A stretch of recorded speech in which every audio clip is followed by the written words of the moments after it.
இங்கே சில பேர் பேசுகிறார்கள், ஏன் இவர்கள் இங்கே வருகிறார்கள், துரோகிகளாக இருக்கிறார் என்று கேட்கிறார்கள். நான் ஒன்றை சொல்ல விரும்புகிறேன். துரோகம் எங்கே நடைபெற்றிருக்கிறது என்பதை நீங்கள் காண வேண்டும். திராவிட முன்னேற்ற கழகத்தோடு இணைந்து எடப்பாடி பழனிசாமி அவர் முதலமைச்சர் ஆகலாம் என்று கருதுகிற போதுதான் எல்லோருக்கும் கருத்து வேறுபாடு இங்கே ஏற்பட்டிருக்கிறது. தன்னுடைய பதவியை ராஜினாமா செய்துவிட்டு இன்றைக்கு வருகிறார் என்று சொன்னால் வெற்றி கழகத்துடைய தலைவர் தளபதியை நம்பினால் மட்டும்தான் நாடு வாழும், நாட்டு மக்கள் வாழ்வார் என்ற நம்பிக்கையோடு தான் இங்கே வருகின்றிருக்கிறார்கள். துரோகம் செய்தவர்கள் அங்கே இருக்கக்கூடும், நல்லவர்கள் இங்கே வந்திருக்கிறார்கள், அவளை வரவேற்கிறேன். ஏனென்று சொன்னால் நம்பிக்கை இங்கே இருக்கிறது, நாணயம் இங்கே இருக்கிறது, எதிர்காலம் இங்கே இருக்கிறது.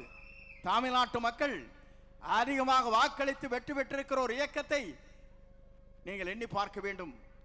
அந்த இயக்கம் ஆளுகிற நேரத்தில் எங்கோ தடுமாறுமா என்று எதிர்பார்த்து கொண்டிருக்கிற நரியை போல திராவிட முன்னேற்ற கழகத்தோடு பேசி முதலமைச்சராகலாம் என்று கனவு காணுகிற போது அதை தகர்த்தெறிய சக்தியாகத்தான் இங்கே நீங்கள் வந்திருக்கிறீர்களே தவிர காக்கின்ற காரணமாக இங்கே வருகின்றிருக்கிற உங்கள் அத்தனை பேருக்கும் எவ்வளவு நன்றி சொன்னாலும் வீடில்லை என்பதை நான் இந்த நேரத்திலே தெரிவித்துக் கொள்கிறேன். ஒரு இயக்கம் என்பது திராவிட இயக்கத்தின் வரலாற்றில் தந்தை பெரியார், பேரறிஞர் அண்ணா அவர்கள், அண்ணாவிற்கு பிறகு நம்முடைய மறைந்தும் மறையாம் நம் நெஞ்சங்களே வாழ்ந்து கொண்டிருக்கிற புனித தலைவர் புரட்சி தலைவர் எம்ஜிஆர் அவர்கள், அவருக்கு பின்னாலே நம்மை வாழ வைத்துக் கொண்டிருக்கிற இதயம் புரட்சி தலைவர் அம்மாவுடைய வழியிலே நின்றவர் நாம். நான் எதற்காக சொல்கிறேன் சொன்னால், நான் இன்றைக்கு சொல்லுகிறேன், துணிவோடு துணிந்து சொல்ல முடியுமா? எதிர்க்கட்சியிலே அங்கே இருக்கிற அனைத்து இந்திய அண்ணா திராவிட முன்னேற்ற கழகத்தில் இருக்கிற நண்பர்களை பார்த்து கேட்கிறேன். இன்றைக்கு என்னுடைய படத்தில் இருப்பது அம்மா படம் இங்கே இருக்கிறது. இதை அனுமதித்தவர் நம்முடைய வெற்றி கழகத்துடைய தலைவர் தளபதி தான்.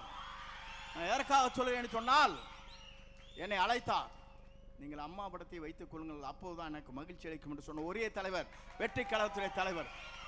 நான் எதற்காக சொல்லுவேன் சொன்னால், எடப்பாடி பழனிசாமி படலினா அவனுக்கு கீழே மேலையும் பார்ப்பார்.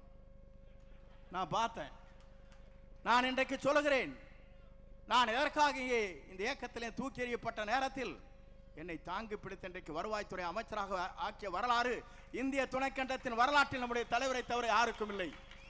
நான் எதற்காக சொல்லுகிறேன் சொன்னால், நம்பியவர்களை காக்கின்ற அரணாக இருக்கிறார், நம்பி வருவர்களுக்கு வழிகாட்டியாக இருக்கிறார், தமிழகத்திற்கு வழிகாட்டியாக இருக்கிறார்.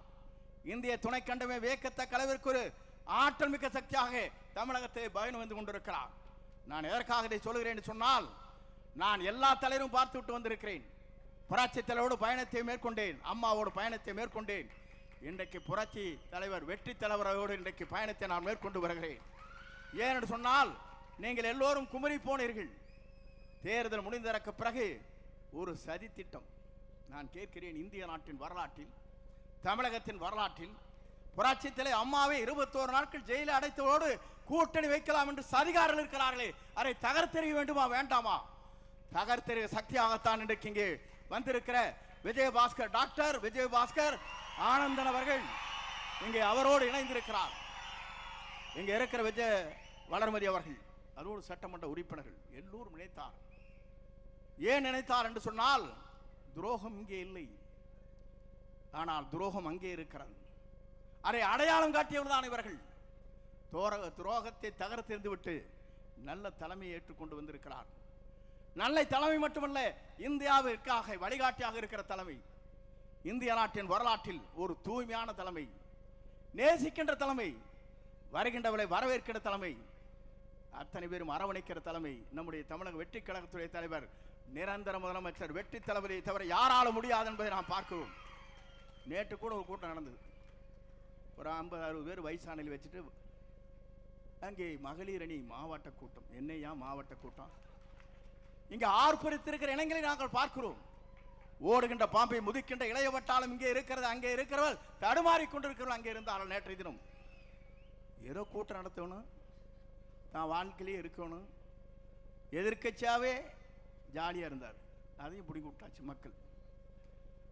தேசிய கொடி இல்லை, வீடும் இல்லை, கட்சிக்காரரை வச்சு கம்பெனி நடத்தான்னு பார்க்கிறார்.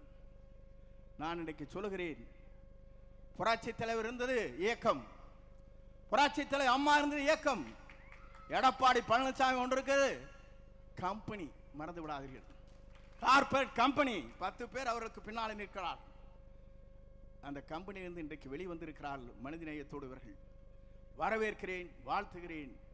உங்கள் பயணங்கள் எங்களோடு வெற்றி பயணமாக அமையட்டும் என்று வாழ்த்தி, எல்லோரும் பேச வேண்டும், எல்லோரும் நலமாக இருக்க வேண்டும், நாடு நலமாக இருக்க வேண்டும், மக்கள் நலமாக இருக்க வேண்டும். புரட்சித் தலைவருடைய பயணத்திலே, புரட்சித் தலைவர் அம்மாவுடைய பயணத்திலே மேற்கொண்டிருக்கிற உங்களை போன்ற தொண்டர்கள் மனநிறைவோடு இருக்க வேண்டும். அதுதான் எங்களுடைய ஆசை. அந்த ஆசை கனவுகளை நிறைவேற்றுவதற்கு ஒரு பெரிய மகாநாடு இங்கே நடைபெற்றுக் கொண்டிருக்கிறது. இணைக்கின்ற இந்த விழா என்பது ஒரு வரலாற்றில் இடம்பெற்றிருக்கிற நிகழ்ச்சியாக இங்கே இருக்கிறது. இன்றைக்கு 54வது நாள். 9 என்று சொன்னாலே நவக்கிரகம் இருக்கின்ற 9 என்று சொல்வார்கள். அங்கே சனி பிடித்திருக்கிறது, இங்கே குரு இருக்கிறது. ஆகவே நீங்கள் கவலைப்பட தேவையில்லை. குருவை நீங்கள் நம்பி வந்திருக்கிறீர்கள், வெற்றியை காணுங்கள் என்று சொல்லி விடைபெறுகிறேன். நன்றி, வணக்கம்.